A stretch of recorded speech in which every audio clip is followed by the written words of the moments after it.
이 좌우에 계신 분과 인사 한번 나누실 때에 5월의 신부처럼 아름답습니다. 인사 한번 나누겠습니다. 5월의 신부처럼 아름답습니다. 5월의 신부처럼 아름답습니다. 꽃을 앞에 달고 계셔서 더 5월의 신랑과 신부 같습니다. 오늘 날씨 예보를 어제 그제 계속 보니까 비가 온다고 예보가 되어 있어서 하나님 아시죠? 11시 전에는 비가 안 오게 해주십시오. 꼭 와야 될 비라면 내려주시되 10시 전에는 오지 않게 해주십시오. 10시부터는 오지 않게 해주십시오. 하나님 다른 지역은 모르겠는데 지세포만큼은 그렇게 해주십시오 라고 늘 기도하고 예배를 준비하고 여러분을 기다립니다.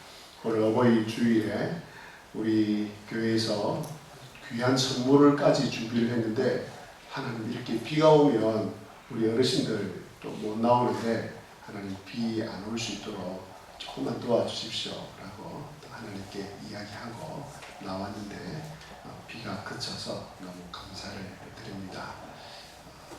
남들은 이런 이야기 들으면 말도 안 되는 이야기라고 우연이라고 이야기를 합니다. 그럴 때마다 저는 계속 기도하면서 이런 우연을 계속 경험하며 살아가고 있습니다. 여러분 또한 하나님께 모든 이야기 다 하셔서 사람들이 우연이라 하는 것들을 경험하면서 살아가게 되시기를, 그래서 하나님의 살아계심을 경험하게 되시기를 주님의 이름으로 기원합니다. 네. 지금으로부터 2000년 전, 그러니까 1세기에 시작된 예수 그리스도의 복음이 어떻게 온 세상에 전파될 수 있었을까요?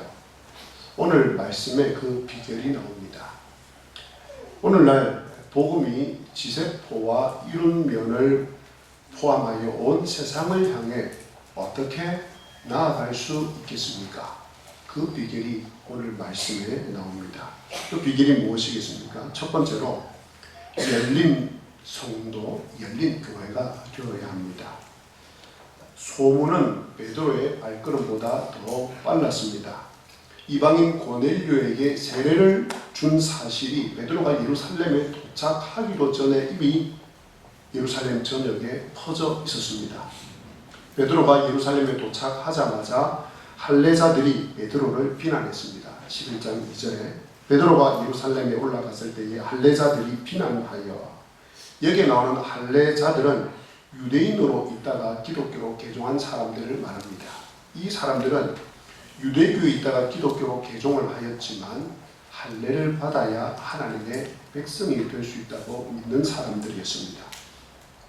그래서 베드로가 할례 받지 않는 이방인의 집에 들어가서 식사한 것을 받아들이지를 못했습니다.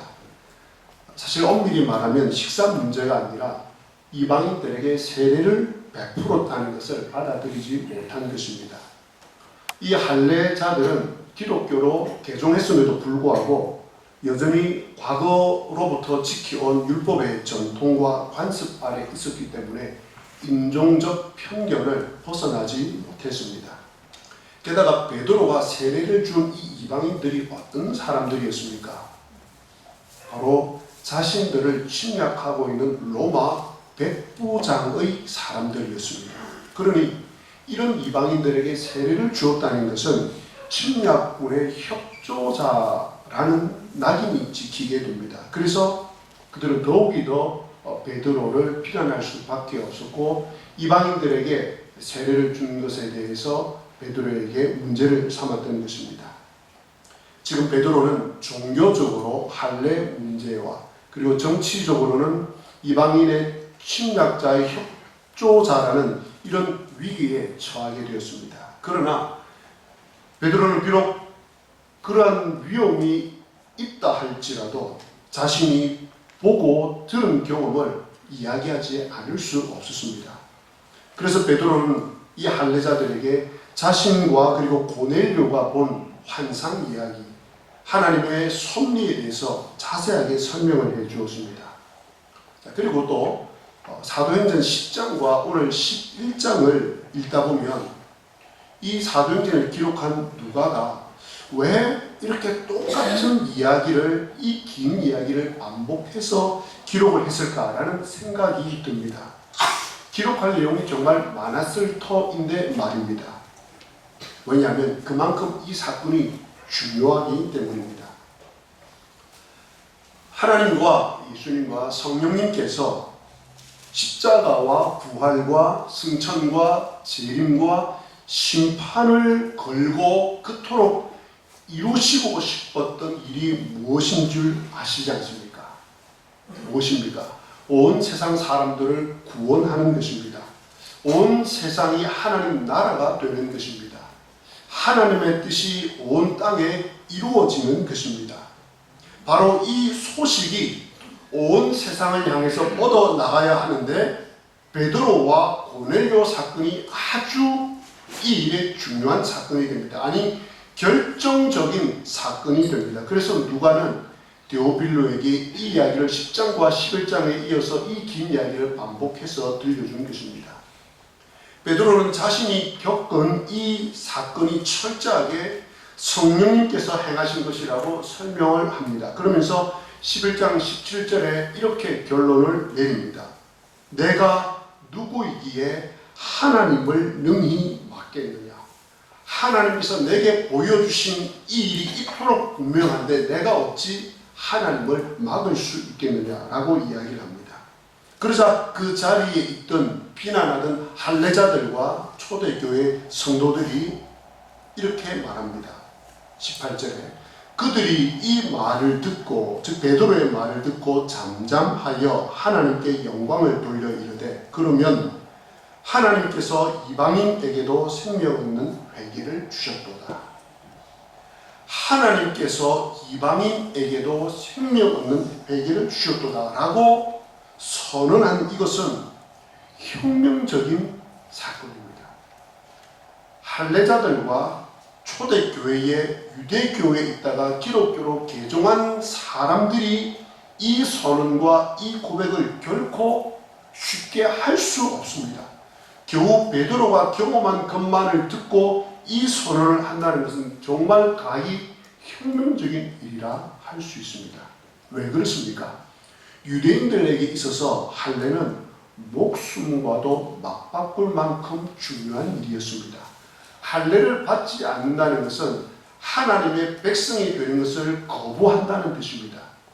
할례를 받지 않는 것은 하나님의 백성에게서 끊어져 나가는 일이었습니다. 그런데 그토록 중요한 할례를 이방인들이 받지도 않고 하나님의 백성이 되는 이것에 동의를 한다는 것은 자신들이 지금까지 목숨을 걸고 지켜온 전통을 무너뜨리는 것이기 때문입니다.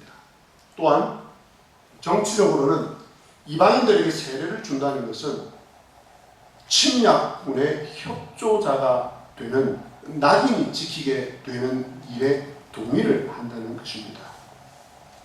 그런데 이 중요한 일을 오늘 예루살렘 교회에 모여있는 성도들과 할례자들이 받아들이게 됩니다.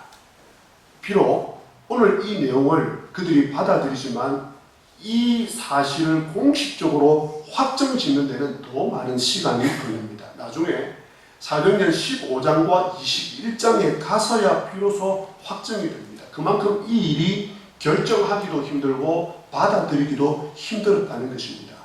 그럼에도 불구하고 오늘 베드로의 이 간증을 듣고 할례자들과 그곳에 모여있는 초대교회 성도들이 이 결정을 받아들임으로 말미암아 복음이 힘을 얻어서 공식화되지는 않았지만 예루살렘 교회 성도들이 이것을 받아들임으로 말미암아 복음이 이방인들을 향해서 온 세상을 향해서 나아가는 아주 중요한 결정적인 계기가 됩니다. 오늘날도 동일합니다. 하나님 나라와 구원을 위해서라면 내가 믿고 있는 이 복음이 생명의 복음일진데 이 복음이 사람을 살리고 이 복음이 참된 평안을 주고 이 복음이 천국과 하나님 나라를 얻게 되는 것일진데 그래서 이 복음이 온 세상을 향해서 나아가야 할진데 이 복음을 위해서라면 교회가 혹은 내가 지켜오던 전통을 내려놓을 수 있어야 합니다.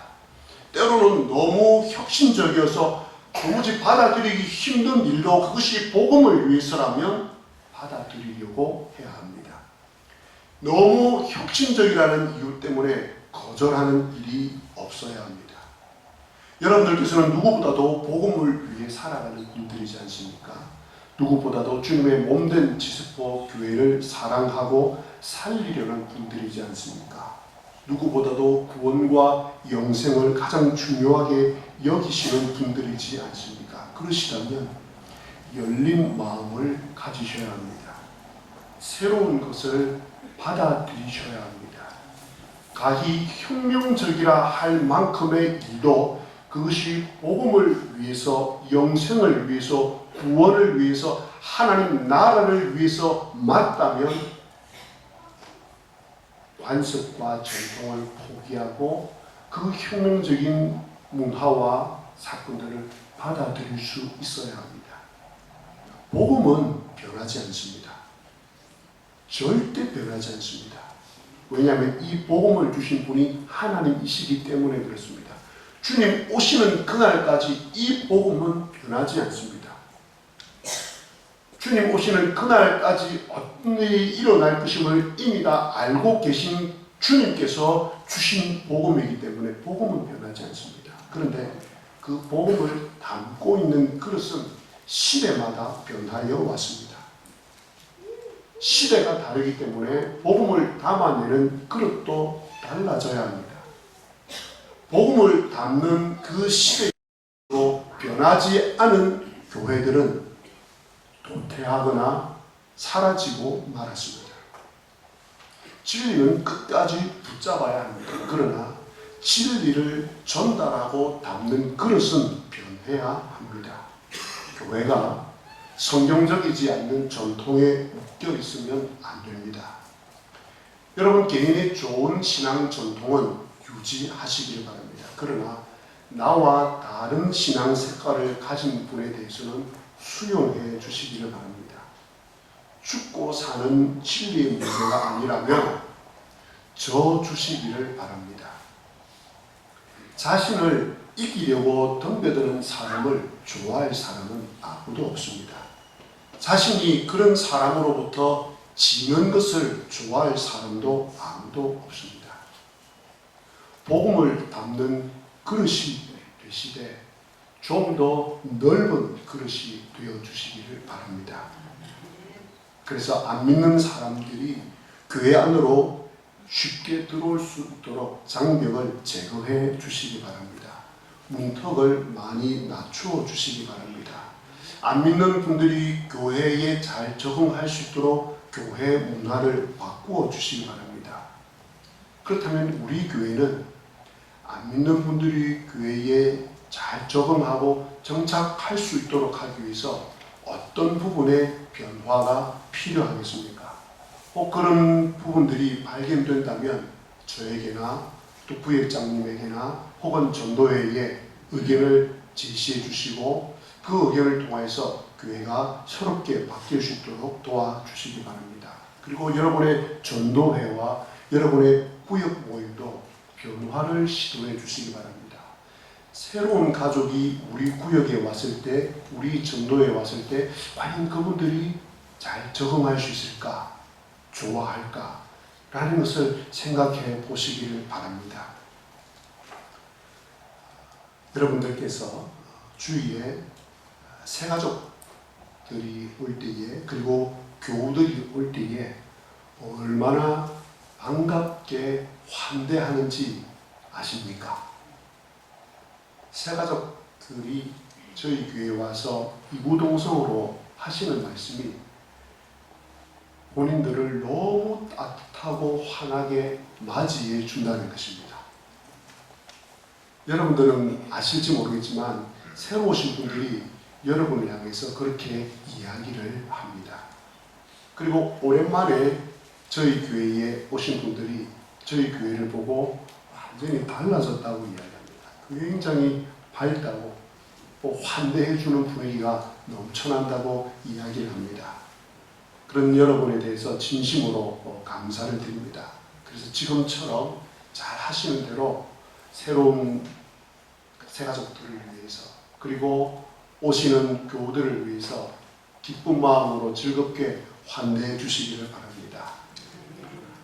경상도 말이라서 억양은 어쩔 수 없겠습니다만은 사용하는 언어는 품격 있는 언어로 바꾸어 주시길 바랍니다. 품격 있는 교회, 품격 있는 성도는 품격 있는 언어를 사용을 합니다. 그런 교회를 사람들은 오고 싶어 하고 정착하려고 합니다. 저희 교회에 70세 이상 되시는 분이 몇 명쯤 되시겠습니까? 한 70명 정도 됩니다. 저희 교회 교인들의 절반을 차지합니다.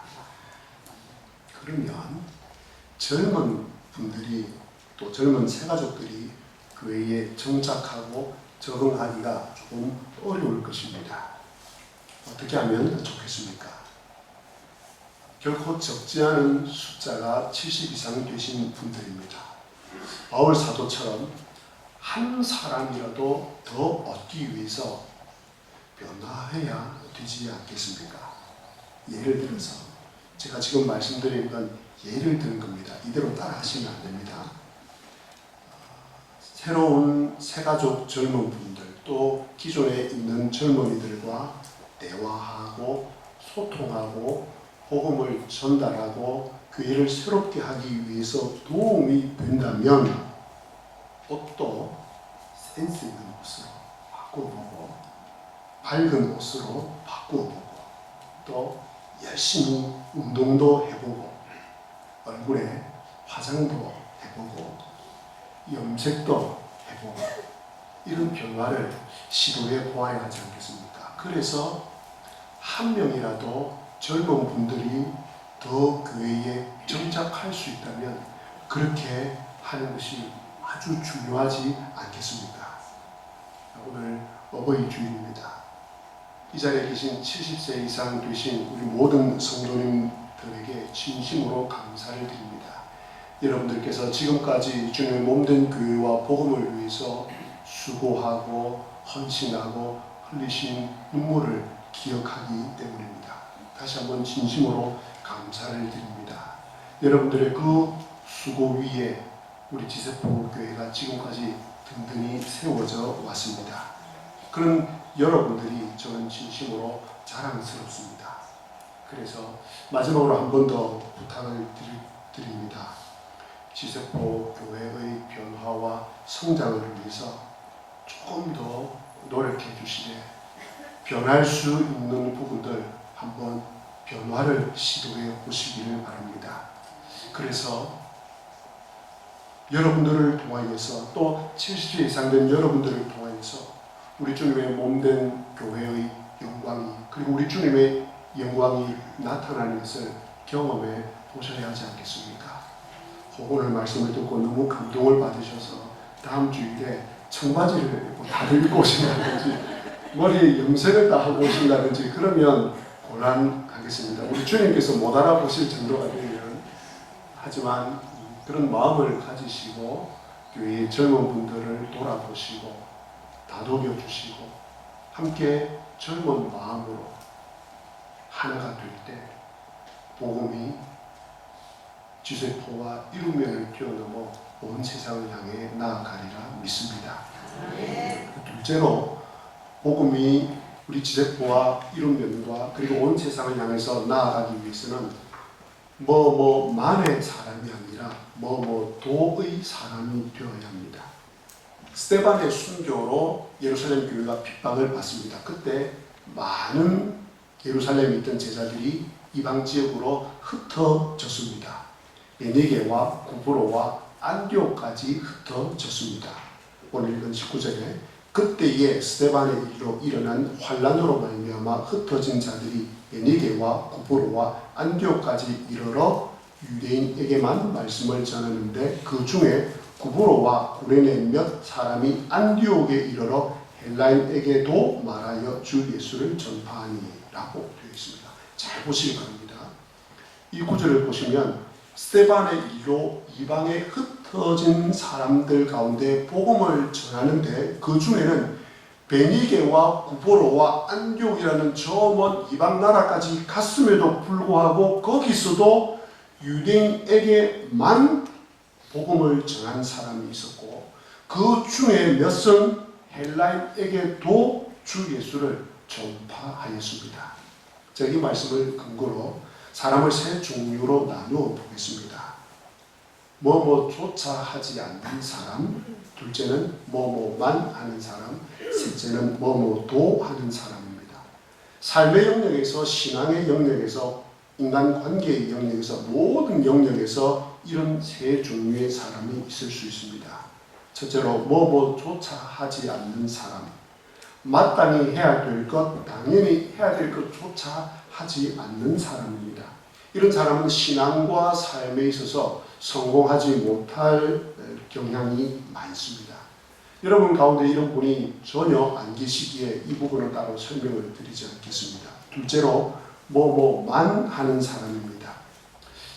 그처럼 많은 사람이 여기에 속합니다.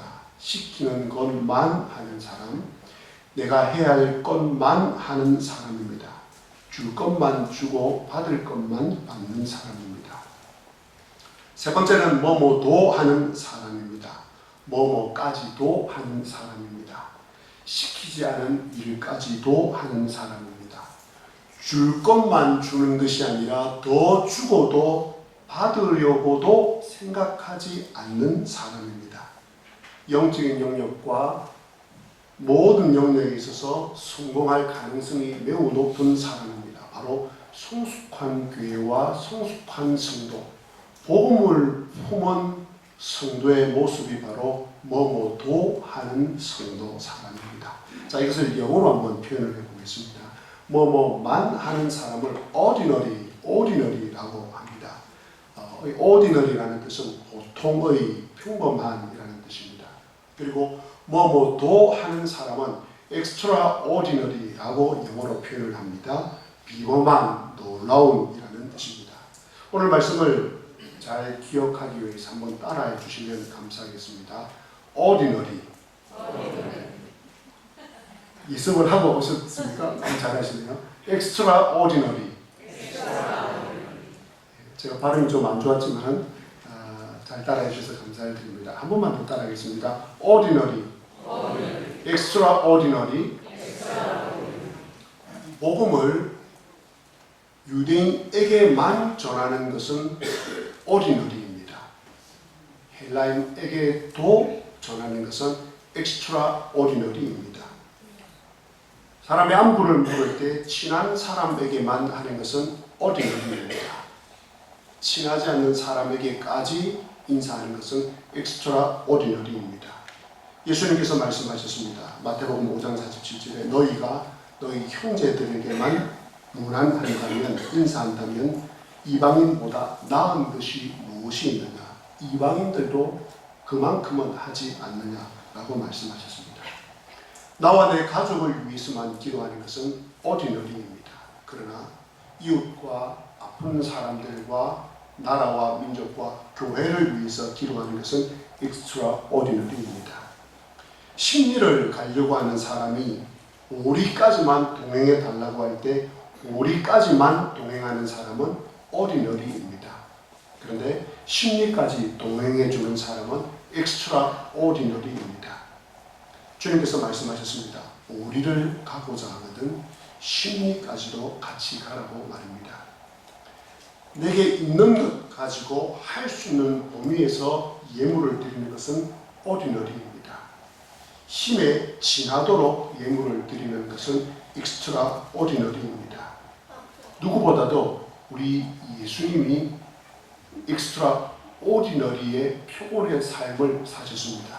예수님께서는 자신의 생명까지도 저와 여러분들을 위해서 주셨습니다. 오늘 본문에 따르면 익스트라오디너리의 삶을 살았던 이 소수의 사람들, 헬라인에게도 주의 말씀을 전하였던 이 사람들로 인하여서 놀라운 역사가 일어납니다. 20절과 21절입니다. 그 중에 구브로와 구레네 몇 사람이 안디옥에 이르러 헬라인에게도 말하여 주 예수를 전파하니 주의 손이 그들과 함께 하심에 수많은 사람들이 믿고 주께 돌아오더라. 주의 손이 그들과 함께 하심에 수많은 사람들이 믿고 주께 돌아오더라. 오늘부터 여러분의 인생을 뭐뭐도의 사람으로 변화시키시기 바랍니다. 익스트라오디너리의 삶으로, 익스트라오디너리의 사람으로 자신을 바꾸어 가시기 바랍니다. 그럴 때 여러분에게 주의 손에 함께 하시는 놀라운 역사와 축복이 일어날 것입니다. 여러분들을 통해서 많은 사람들이 믿고 주께로 돌아오는 일이 일어날 것입니다. 미국 장로교 교단의 목사님이셨던 프란시스 셰프 목사님이 계십니다. 그의 아내의 이름은 에디스 셰프입니다. 미국뿐만 아니라 전 세계에 많은 영향력을 미쳤던 두 부부입니다. 이분들이 라벌이라는 공동체를 세웁니다. 이 라벌이 공동체를 통해서 많은 사람들을 주께로 돌아오게 하였습니다. 많은 손님들이 이 라버리를 찾아왔습니다. 심지어는 무신론자, 타 종교 지도자들까지 찾아와서 복음에 대해서 듣고 복음을 영접하는 일들이 있었습니다. 그런데 찾아오는 손님들 가운데는 노숙자들도 있었습니다. 노숙자들은 찾아와서 대놓고 먹을 것을 달라고 요청했습니다. 그러면 부인이 에디스 셰프는 빵과 우유와 샐러드를 준비해서 쟁반에 담아서 그들에게 주었습니다. 그런데 그때마다 에디스 셰프는 꼭 그 쟁반 위에 꽃 한 송이를 올려서 대접을 했습니다. 빵과 우유를 주는 것은 오디너리입니다. 그런데 그 위에 꽃 한 송이를 올려서 그들에게 주는 것은 엑스트라 오디너리입니다. 이 행동은 단순히 그들을 노숙자로 취급하는 것이 아니라 진정한 인간으로 대한다는 뜻입니다. 그들을 마음을 다해 섬긴다는 표시입니다. 에디스 셰프 사모님의 이 엑스트라오디너리의 삶을 통하여서 전 세계에 많은 사람들이 찾아왔고 그리고 예수 그리스도를 믿게 되었음은 두말할 나위가 없습니다. 사랑하는 지세포교회 교우 여러분, 진심으로 사랑하고 존경하는 지세포교회 교우 여러분, 우리 모두 열린 성도, 열린 교회가 되십시다. 익스트라오디너리의 성도, 익스트라오디너리의 교회가 되십시다. 그런 여러분을 통해서 주의 손이 함께 하시는 역사가 일어나기를 기원합니다. 그런 여러분을 통해서 많은 사람들이 믿고 주께로 돌아오는 역사가 일어나기를 주님의 이름으로 기원합니다.